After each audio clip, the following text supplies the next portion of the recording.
అధౌ రామతపోవనాదిగమనం అహల్యోద్ధారిణాం హత్వా మృగం కాంచనం వైదేహి హరణం జటాయుమరణం సుగ్రీవ సంభాషణం వాలీ నిగ్రహణం సముద్రతరణం లంకాపురీ దహనం పశ్చాద్రావణ కుంభకర్ణ హననం హేతద్దీ రామాయణం రామాయణమూల పురుషం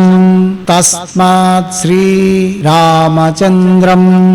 ఏ రాముడు వనములన్నీ కాలి నడకన నడిచి మునులను ఋషులను భక్తులను ఉద్ధరించాడో, ఏ రాముడైతే అహల్యను ఉద్ధరించాడో, ఏ రాముడైతే రావణ కుంభకర్ణాది మహారాక్షసులను సంహరించగలిగాడో, ఈ రాముడు శివధనుస్సును ఎక్కిపెట్టి 3 లోకాలకు ఆశ్చర్యపరిచాడో, ఈ రాముడు మహాసాధ్వి సీతను వివాహం చేసుకున్నాడో, ఏ రాముడు సాధ్యం కాని సముద్రముపై వారధిని నిర్మించాడో, ఏ రాముడు మనసు వికలమునకు ప్రతీకగా చెప్పుకుంటున్న కోతుల ద్వారా మహాయోధులైన రాక్షసుల్ని సంహరింపగలిచాడో, అటువంటి రాముణ్ణి నేను ప్రార్థిస్తూ ఉన్నాను.